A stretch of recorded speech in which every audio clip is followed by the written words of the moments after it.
Good morning बच्चे, कैसे हैं आप? चलिए अपनी क्लास को प्रारंभ करते हैं। ये 11वीं क्लास का टॉपिक है हमारा, और हमने इसमें जो लास्ट क्लास की थी उसमें फ्रैक्शन तक हो गया था हमारा घर्षण पर हमारा लास्ट चैप्टर था। उसके न्यूमेरिकल्स हमने करा दिए थे। आज हम अपना न्यू टॉपिक स्टार्ट करते हैं, सर्कुलर मोशन, वृत्तीय गति। ठीक, गति हम पहले भी पढ़ चुके हैं। एक समान वृत्तीय गति, घूर्णन गति, मतलब एक समान गति जब वस्तु क्षैतिज में गति कर रही होती है। तो गति अगर आपने पहले पढ़ा हुआ है, आपको ये चैप्टर समझने में बहुत आसानी होगी। जैसे हम गति पढ़ के आए हैं, सिमिलर चैप्टर हमारा यहाँ पे, वहां पे बस हम कैसे गति कर रहे थे, वहां पे हम स्ट्रेट लाइन में गति कर रहे थे, हॉरिजॉन्टल पर गति कर रहे थे या वर्टिकल पर गति कर रहे थे। मतलब हम या तो स्ट्रेट लाइन में गति कर रहे थे सड़क के ऊपर, या किसी बिल्डिंग के ऊपर नीचे की ओर, मतलब या तो वर्टिकल गति कर रहे थे या हॉरिजॉन्टल गति कर रहे थे। ठीक, इस चैप्टर के अंदर हमें क्या पढ़ना है? इस चैप्टर के अंदर हम डिस्कस करेंगे जब बॉडी सर्कुलर मोशन कर रही होगी। सर्कुलर मोशन मतलब वृत्तीय गति कर रही होगी। ठीक, चलिए स्टार्ट करते हैं। पहला स्केच हमारा इसमें वृत्तीय गति का ही आता है। सर्कुलर मोशन किसे कहते हैं? वृत्तीय गति।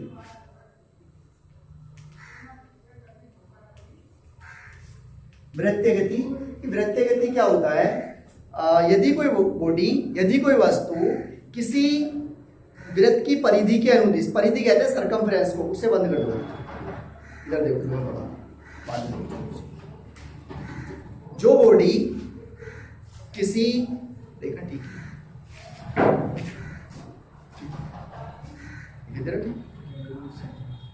है, जो बॉडी किसी सर्किल के अनुदिश मोशन करे, अराउंडिंग मोशन करे, तो उसकी गति को क्या कहते हैं? हम वृत्तीय गति कहते हैं। फॉर एग्जाम्पल कैसे? ये कोई पॉइंट है, अगर बॉडी इस पॉइंट के अनुदिश सेम वे में गति करती है, जैसे ये, अगर कोई बॉडी इस पॉइंट के अराउंड, इसके चारों ओर गति कर रही है, तो उसकी गति कैसी कहलाती है? वृत्तीय गति कहलाती है, सर्कुलर मोशन कहलाता है। ठीक, अब सर्कुलर मोशन मतलब जो बॉडी मोशन करेगी इसके चारों ओर, उसके आप किसी भी पॉइंट पर रेडियस निकालेंगे, उस सेंटर से उस बॉडी तक की डिस्टेंस हमेशा कैसी आएगी? सेम निकल के आएगी। तो अगर कोई बॉडी इस प्रकार से गति कर रही है तो उसकी गति को क्या कहेंगे? हम वृत्तीय गति कहेंगे, सर्कुलर मोशन कहेंगे। क्लियर? जैसे हम ले लें, कोई गाड़ी का पहिया है, पहिए को फिक्स रखिए आप, उसके अराउंड जो भी मोशन करेगा, उसके अराउंड जो भी मोशन करेगा, उसकी गति क्या कहलाएगी? वृत्तीय गति कहलाएगी। या हम और देखते हैं, आपने पहले देखा होगा, कोलू होता था, कोलू, जिसमें बैल को लगा के इस तरीके से घुमाते हैं उसके अराउंड चारों ओर। तो एक सेंटर के अराउंड जब कोई बॉडी गति करती है तो उसकी गति क्या कहलाती है? वृत्तीय गति कहलाती है, सर्कुलर मोशन कहलाता है। क्लियर? नेक्स्ट आगे बात करते हैं हम। अब वृत्तीय गति है हमारी, वृत्तीय गति दो प्रकार की होती है। वृत्तीय गति दो प्रकार की होती है, एक समान वृत्तीय गति और दूसरी असमान वृत्तीय गति। असमान से मतलब है एक समान, एक समान वृत्तीय गति, और सेकंड है असमान वृत्तीय गति।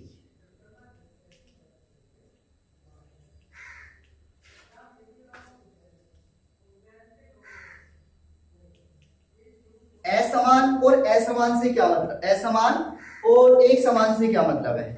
एक समान से मतलब इक्वल, एक समान से मतलब इक्वल। तो अगर कोई बॉडी किसी वृत्त की परिधि के अनुदिश, परिधि बोलते हैं इसे, यदि कोई बॉडी किसी वृत्त की परिधि के अनुदिश, किसी वृत्त के सर्कमफ्रेंस के अनुदिश समान समांतरालों में वृत्त के केंद्र पर समान कोण बनाती है, तो उसकी गति एक समान वृत्तीय गति कहलाती है। यदि कोई बॉडी किसी वृत्त के अनुदिश समान समांतरालों में समान गति, समान कोण बनाती है, तो उसकी गति एक समान वृत्तीय गति कहलाती है। क्लियर? कैसे समझे इस चीज को? देखें, ये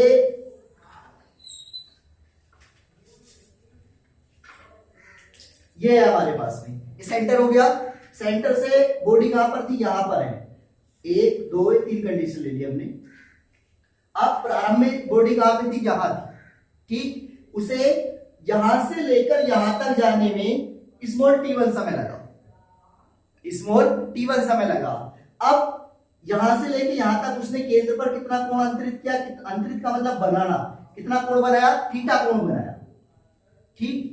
अगला जो टाइम लिया उसने नेक्स्ट, अब P से A तक गई वो पहले, t1 समय में P से चलना उसने स्टार्ट किया और कहां तक पहुंच गई, पॉइंट A तक पहुंच गई।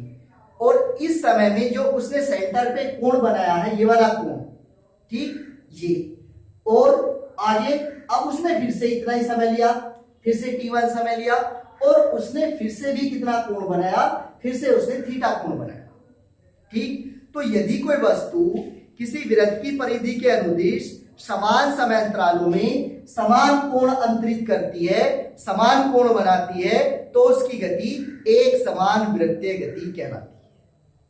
क्लियर? यहां से यहां तक का समय कितना था, t1। फिर उसने यहां से यहां तक A से B तक भी कितना समय लिया, t1 ही समय लिया। अगर बॉडी समान समय अंतरालों में सेंटर पर, केंद्र पर समान कोण बना रही है, तो उसकी गति क्या कहलाती है, एक समान वृत्तीय गति कहलाती है, ठीक। दूसरा आता है असमान वृत्तीय गति। असमान इक्वल नहीं है, ठीक। असमान वृत्तीय गति को क्या कहेंगे हम, यदि कोई बॉडी समान समय अंतरालों में t1 t2 समान समय अंतरालों में t1 P से A तक जाने में कितना समय, t1। अब असमान की बात कर रहे हैं, असमान, ये वाली असमान में, तो P से A तक जाने में उसने t1 समय लिया और सेंटर पे कोण कितना बनाया, थीटा, ठीक। आगे अब उसने A से B तक जाने में t1 समय लिया, सेंटर पे कोण कितना बनाया, थीटा। अलग अलग हो गया। तो यदि कोई बॉडी समान समय अंतरालों में सेंटर पर असमान कोण अंतरित करती है, असमान कोण बनाती है, तो उसकी बॉडी क्या कहलाती है हमारी, तो उसकी स्पीड क्या कहलाती है हमारी, असमान स्पीड कहलाती है। हम ऐसे कह सकते हैं असमान वृत्तीय गति कहलाती है, असमान सर्कुलर मोशन कहते हैं उसे। क्लियर हो गई यहां तक? नेक्स्ट आगे चलते हैं। एक समान हो गया, असमान हो गया। आगे त्रिज्य सदिश। त्रिज्य सदिश किससे कहते हैं, रेडियल वेक्टर। रेडियल वेक्टर क्या है, त्रिज्य सदिश क्या है, जब कोई बॉडी वृत्तीय पथ पर गति करती है, जब कोई बॉडी वृत्तीय पथ पर गति करती है, तो वृत्त के सर्कल के सेंटर से सरकमफ्रेंस तक की डिस्टेंस को, वृत्त के सेंटर से सरकमफ्रेंस परिधि तक की दूरी को प्रदर्शित करने वाला वेक्टर, प्रदर्शित करने वाला वेक्टर या सदिश क्या कहलाता है हमारा, त्रिज्य सदिश कहलाता है। जब कोई बॉडी, दोबारा समझे, जब कोई बॉडी सर्कुलर वे में मोशन करती है, वृत्तीय पथ पर गति करती है, तो वृत्त के सेंटर से, ये सेंटर हो गया ओ से परिधि, सरकमफ्रेंस, परिधि तक की दूरी को प्रदर्शित करने वाला जो वेक्टर होगा, ये ओ मान लिया मैंने, इसे ए मान लिया, ठीक। तो ओ ए किसको रिप्रेजेंट कर रहा है, इसके रेडियस को रिप्रेजेंट कर रहा है, त्रिज्या को रिप्रेजेंट कर रहा है, तो उसे ही हम क्या कहते हैं, त्रिज्य सदिश कहते हैं। अब इसे मैं किससे रिप्रेजेंट करूंगा, ओ ए, तो ओ ए बराबर किसकी, स्मॉल आर के बराबर। तो स्मॉल आर ही क्या हो गया हमारा, त्रिज्य सदिश, रेडियल वेक्टर।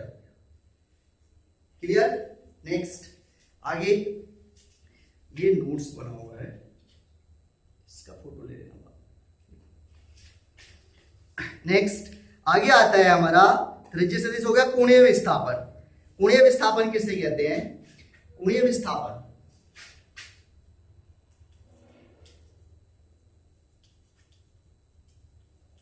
कोणीय विस्थापन एंगुलर डिस्प्लेसमेंट बोलते हैं।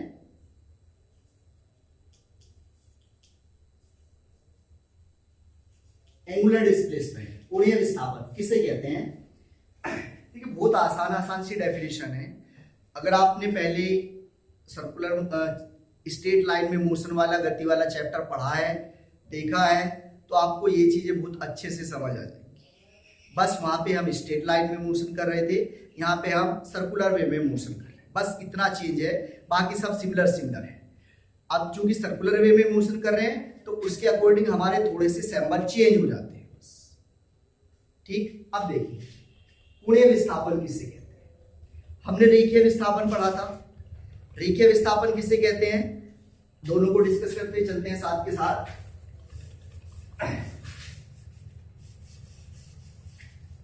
रेखीय विस्थापन पढ़ा था हमने। देखिए कोणीय विस्थापन रेखीय विस्थापन से ही निकल के आएगा।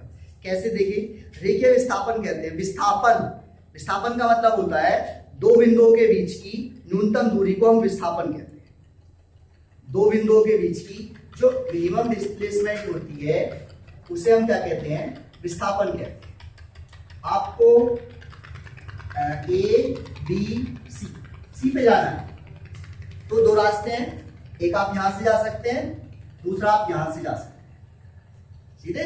तो इन दोनों में जो भी मिनिमम डिस्टेंस होगी उसे हम डिस्प्लेसमेंट बोलते हैं, विस्थापन बोलते हैं। क्या हो गया? तो ए से सी पे जाएंगे, आप जल्दी पहुंच सकते हैं with compare to A to B to C के जाने के। तो जो ए टू सी होगा ये क्या कहलाएगा? हमारा डिस्प्लेसमेंट कहलाता है। ठीक, डिस्प्लेसमेंट कहलाता है। तो अब हम बात कर रहे थे किसकी? कोणीय विस्थापन की। जो डेफिनेशन है बहुत इजी लिखी हुई है। क्या है? एक समान वृत्तीय गति करते हुए त्रिज्य सदिश द्वारा वृत्त के केंद्र पर बनाया गया कोण कोणीय विस्थापन कहलाता है। बहुत आसान सी डेफिनेशन है।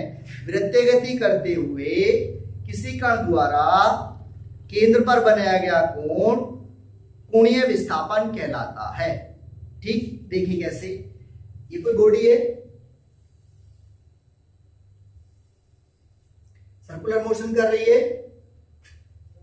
इनिशियल में कहा है बॉडी? यहां पर है। ठीक, अब कुछ समय बाद कहां पहुंच गई? यहां पहुंच गई। कुछ समय बाद कहां पहुंच गई? यहां पर पहुंच गई। दो कंडीशन ले लेते हैं। कोणीय विस्थापन की बात करें, विस्थापन निकालना है हमें, तो यहां बिंदु पी ले लिया मैंने इसे। अब पी से लेके यहां तक जाने में समय कितना मान लिया मैंने? t1। पी से ए तक जाने का समय कितना ले लिया मैंने? t1। इस समय में सेंटर पर बनाया गया कोण कितना है? थीटा। ठीक, ए टू बी तक जाने में समय कितना ले लिया मैंने? t2। ए से बी तक जाने में समय कितना ले लिया? ये सेंटर ओ, और ये वाली क्या है हमारी? Radius small r. हमें पता होना चाहिए जब हम सर्किल की बात करते हैं रेडियस से मतलब ही होता है कि आप इस डिस्टेंस को किसी भी पॉइंट पर लीजिए, ये सारी की सारी डिस्टेंस कैसे निकल के आएगी? हमेशा समान निकल के आएगी, इक्वल निकल के आएगी। सर्किल के केस की यही प्रॉपर्टी होती है, ये वाली डिस्टेंस। सर्किल का मतलब ही है, जैसे अगर मैं बात करूं कैसे? त्रिज्या की। अब देखिए विस्थापन की बात कर रहे थे हम, कोणीय विस्थापन क्या होगा? वृत्त यहां से लेके यहां तक t1 समय में उसने कितना कोण बनाया? θ1 बनाया। अब यहां से लेके यहां तक उसने कितना कोण बनाया? θ2 बनाया। कितना कोण बनाया? θ2 कोण बनाया। ये सारा लगा के कितना हो गया? θ2 हो गया। यहां से यहां तक पहला वाला कोण कितना? θ1।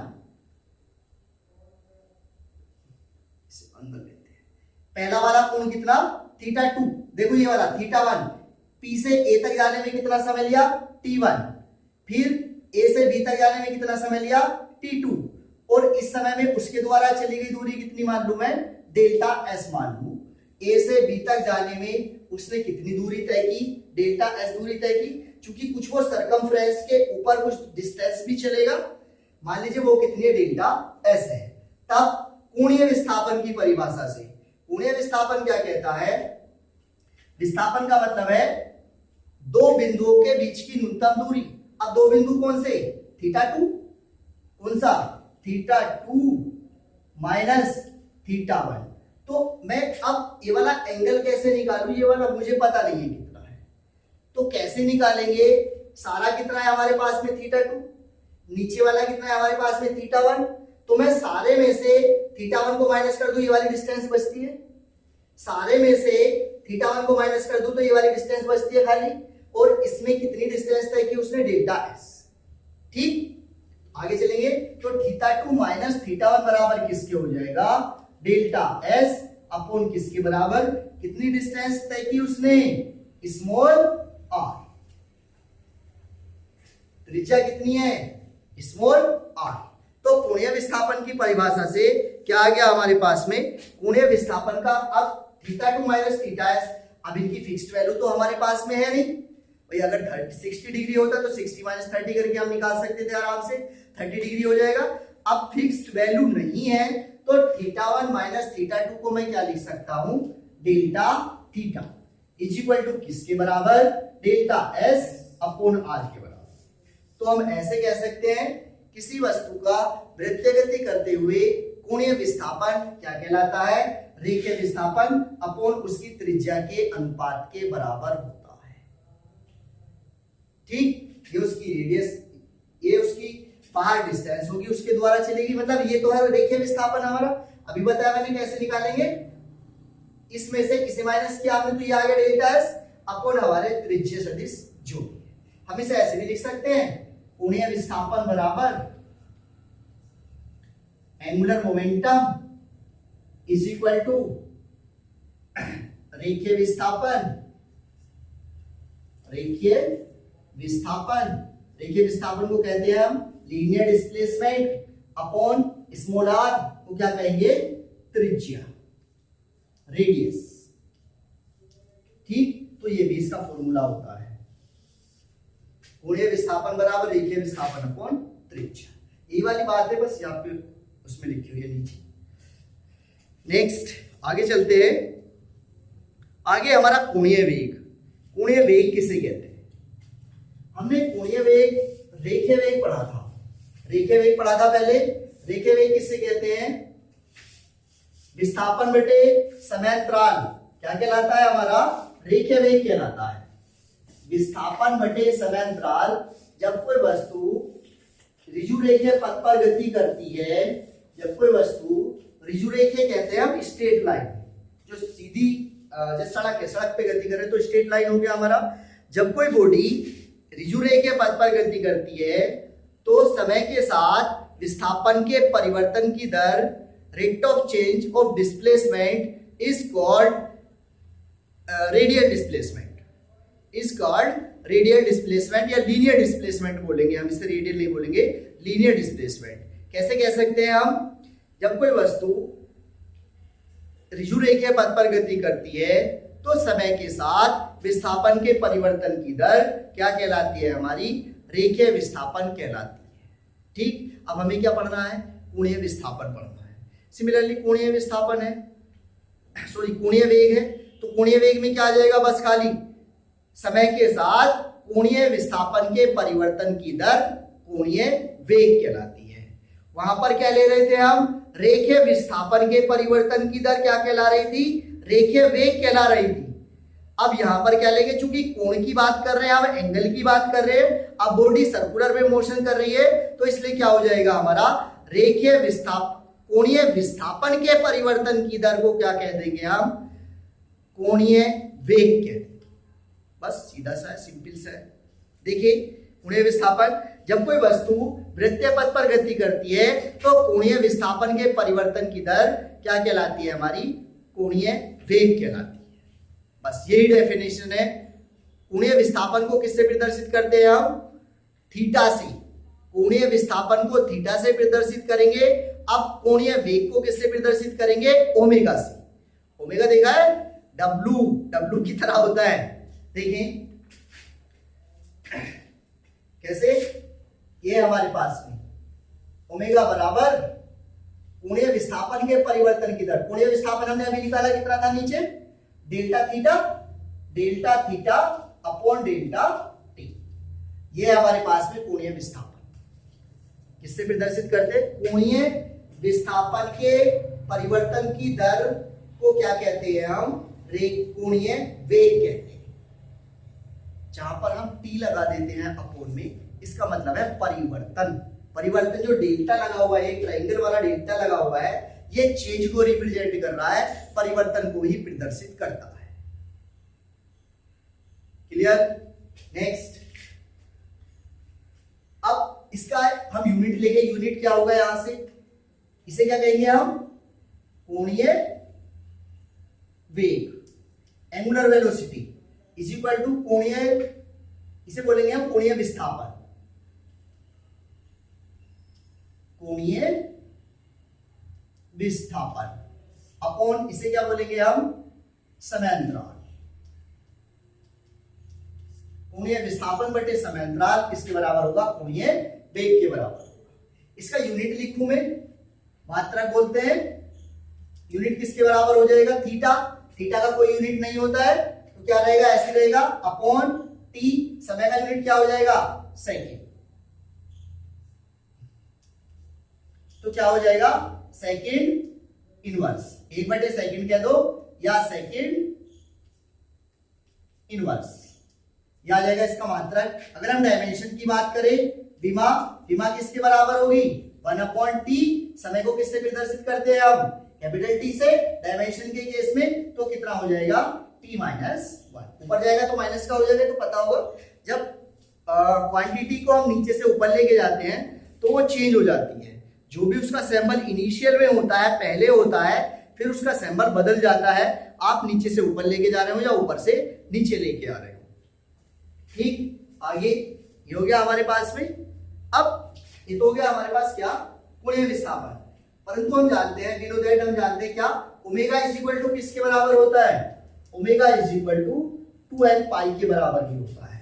n पाई क्या है यहाँ पर, n से पाई से मतलब क्या, 2 पाई क्या है, पहले 2 पाई को समझे। 2 पाई n, n कहते हैं हम फ्रीक्वेंसी को, आवृत्ति कहते हैं। फ्रीक्वेंसी बताई थी पहले भी, 1 सेकंड में लगाए गए चक्रों की संख्या आवृत्ति कहलाती है। यदि कोई बॉडी वाइब्रेशन कर रही है, कंपन कर रही है, तो 1 सेकंड में वो जितने भी कंपन करती है, उन कंपनों को हम क्या कहते हैं, फ्रीक्वेंसी कहते हैं, उसकी आवृत्ति कहते हैं। अब यहां पर चूंकि हम सर्कुलर मोशन की बात कर रहे हैं, तो वृत्तीय गति करते हुए, सर्कुलर मोशन करते हुए बॉडी द्वारा, वस्तु के द्वारा 1 सेकंड में लगाए गए चक्रों की संख्या, वो कितने चक्कर लगा रही है, क्या कहलाएगी, उसकी फ्रीक्वेंसी कहलाएगी, आवृत्ति कहलाएगी। कुछ बॉडी ऐसी होती हैं 1 सेकंड में एक भी चक्कर पूरा नहीं करके आती। कुछ बॉडी ऐसी होती हैं 1 सेकंड में 50 चक्कर लगा देती है। तो यही तो फ्रीक्वेंसी है, कौन चक्कर ज्यादा लगा रहा है उसकी फ्रीक्वेंसी इतनी ही ज्यादा होगी। फॉर एग्जाम्पल अगर हम बात करें, मैं बता रहा था अभी थोड़ी देर पहले, वो कोल्लू के चारों ओर बैल चक्कर लगाते हैं, 1 सेकंड में 1 चक्कर लगा देंगे, नहीं लगा पाएंगे, तो फ्रीक्वेंसी कितनी आएगी, 1 से कम आएगी निकल के। उसके कंपैरिजन में आप फैन ले, पंखा 1 सेकंड में 10-20 चक्कर लगा देता होगा ये। भाई धीमा धीमा घूम रहा होगा तो कम लगाएगा, और तेज घुमाओगे तो और भी ज्यादा लगाएगा। तो जितने ज्यादा लगाएगा उसकी फ्रीक्वेंसी उतनी ही ज्यादा होगी। उसके कंपैरिजन में अगर आप मोटर को ले, जो पानी वाला होता है मोटर, या इलेक्ट्रिसिटी से जहाँ पे वर्क होता है ज्यादा तकड़ा, मशीनें चलती हैं, वो 1 सेकंड में कई 1000 राउंड लेके आता है। 1 सेकंड में वो 500-600 तक भी राउंड लेके आते हैं। तो डिपेंड करता है, वही फ्रीक्वेंसी है। 1 सेकंड में लगाए गए चक्रों की संख्या को हम क्या कह रहे हैं, उसकी फ्रीक्वेंसी कहते हैं, आवृत्ति कहते हैं। क्लियर। नेक्स्ट आगे बात करते हैं, जो कि हमारे पास ओमेगा बराबर 12/2 पाई क्या है, 2 पाई क्यों रख रहे हैं हम, क्या मतलब है 2 पाई का। देखिए 2 पाई हम वहां पे रखते हैं जहां बॉडी 360 डिग्री घूमती है, 360 डिग्री। अब जब आप किसी सर्किल के अराउंड मोशन करते हैं तो आप पूरे 360 डिग्री घूमते हैं। यहां से चलना स्टार्ट किया, यहां पे पहुंचे, यहां आगे आधे में कितना हो गया 180, फिर से यहां से चले आगे कितना हो गया 180। तो आप कितने घूम रहे हैं, 360 डिग्री घूम रहे हैं। 360 का मतलब पाई का मान 180 होता है, 18 दूनी 36। तो 360 डिग्री घूमने के लिए जहां पर भी बॉडी 360 डिग्री राउंडिंग मोशन कर रही होगी, वहां पर क्या हो जाएगा हमारा 2 पाई को हम ले। क्लियर। नेक्स्ट आगे चलते हैं, रेखीय वेग की बात कर ली हमने। रेखीय वेग हो गया हमारा, कोणीय विस्थापन भी हो गया, रेखीय वेग हम आपको बता चुके हैं। आगे कोणीय वेग तथा रेखीय वेग में संबंध बहुत आसान है। कोणीय वेग तथा रेखीय वेग में संबंध अभी हमने निकाला था, क्या निकाला था, कोणीय वेग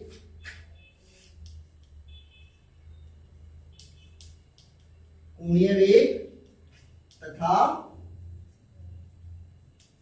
रेखीय वेग में संबंध। अभी अभी हमने निकाला था थोड़ी देर पहले, ठीक। कोणीय वेग अभी बताया था मैंने, क्या बताया था कोणीय वेग?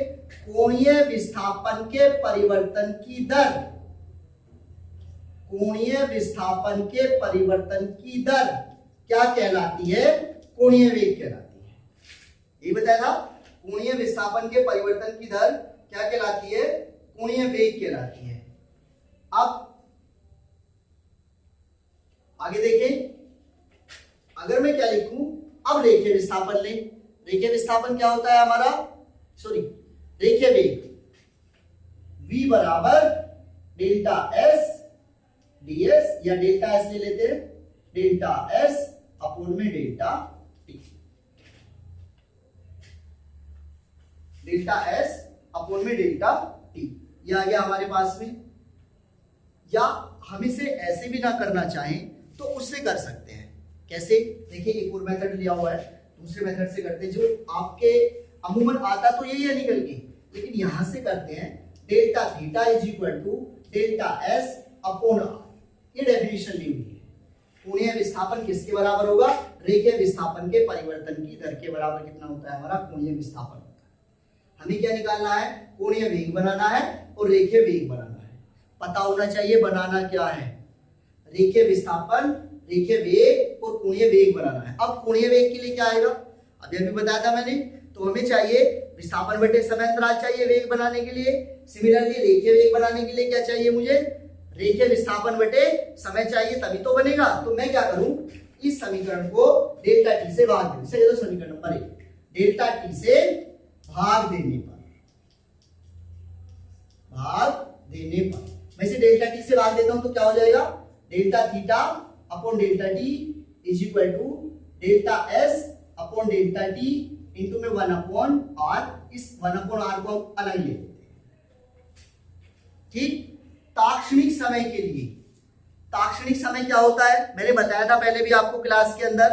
ताक्षणिक समय से मतलब होता है एट इंस्टेनियस टाइम, मतलब वो कंडीशन जब आप जस्ट गति करने वाले होते हैं, कर ही नहीं है, जस्ट करने वाले होते हैं, बिल्कुल तैयार हैं, लास्ट पोजीशन बिल्कुल। अगर उससे एक भी आपको एक पॉइंट भी दे दिया जाए तो आप गति करना प्रारंभ कर देंगे। एट इंस्टेनियस, जो भी मतलब टाइम है, जिस टाइम पे आपको दे रखा है, वो क्या होता है हमारा? एट इंस्टेनियस टाइम होता है, ताक्षणिक समय कहते हैं हिंदी में। देखिए, तो लिमिट लगा दें हम। यदि डेल्टा टी टेंड्स टू 0, तब क्या आ जाएगा? Limit delta t tends to 0, तो ds upon delta theta upon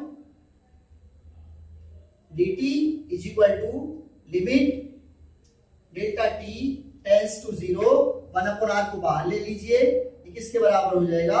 ds upon dt के बराबर। क्लियर? आ गया हमारे पास। जब हम डेल्टा टी टेंड्स टू 0 लगाते हैं, इसका मतलब होता है ताक्षणिक समय। उस समय हम इसे डेल्टा से डी में कन्वर्ट कर देते हैं। अब दोनों अलग अलग हो गए, ये डी है, ये डेल्टा है, दोनों का मतलब सेम है। दोनों का मतलब वो पार्शियली चेंज को ही रिप्रेजेंट कर रहा है, स्मॉल चेंज को रिप्रेजेंट कर रहा है, ठीक। अब चूंकि अगर हम इसे चेंज नहीं करेंगे तो डेल्टा टी की वैल्यू क्या रख रहे हैं? 0 रख रहे हैं, तो ये वाली सारी टर्म क्या बन जाएगी? 0 बन जाएगी। उससे बचने के लिए हम क्या करते हैं? यहां हम डी लगा देते हैं। अब दोनों अलग अलग हो गई, ये अपने डेल्टा है, यहां डी है, तो अब ये 0 नहीं होगा। मतलब अगर ये 0 हो गया तो सारी टर्म क्या बन गई हमारी? 0। क्वेश्चन ही खत्म, डेरिवेशन ही खत्म हो गया। तो इसलिए क्या करते हैं हम? अब D theta upon D T किसके बराबर होता है हमारा? विस्थापन बटे समय अंतराल। किसके बराबर? अभी रखा था एंगुलर मोमेंटम, कोणीय वेग के बराबर, ठीक, is equal to 1 upon r. ये किसके बराबर? Limit delta t tends to 0 is equal to limit delta t tends to 0। Tends to 0 का मतलब होता है ये डेल्टा टी की वैल्यू 0 की तरफ टाइप कर रही है, 0 की तरफ जा रही है, तो इसका मान कितना है? 0 है। दूरी बटे समय, दूरी बटे समय किसके बराबर हो जाएगा? 4 स्मॉल v। ठीक, अब चूंकि यहां पर हमारे पास डेल्टा टी की वैल्यू नहीं बची है, नहीं यहां है ना इधर है, तो जो ये हमारा लिमिट लगी हुई है ये अपने आप में इनएक्टिव हो जाती है, मतलब अपने आप ही हम इस लिमिट को क्या कर देते हैं? छोड़ देते हैं। अब चूंकि डेल्टा नहीं है हमारे पास में, तो क्या आ गया यहाँ पे? Omega is equal to 1/r into में v, इसकी मल्टी इधर कर देंगे, small r into omega is equal to v, या v is equal to r omega. ये क्या? रेखीय वेग। ये क्या? कोणीय वेग। ये क्या? त्रिज्या। रेखीय वेग तथा कोणीय वेग में संबंध आ गया हमारा v is equal to r। यही दोनों में रिलेशन होता है, संबंध होता है, कोणीय वेग तथा रेखीय वेग। क्लियर हो गया? इस वीडियो को 2 से 3 बार रिमाइंड करके देखिए, तभी आपको क्लियर हो पाएगा। क्योंकि डेरिवेशन वाला पार्ट अगर आप पहले से प्रिपेयर नहीं है, कुछ आपने पहले से पढ़ा हुआ नहीं है, तो थोड़ी आपको मशक्कत ज्यादा करनी पड़ेगी समझने के लिए। ठीक, चलिए आज की क्लास में इतना ही, नेक्स्ट क्लास में फिर से मिलते हैं। Thank you.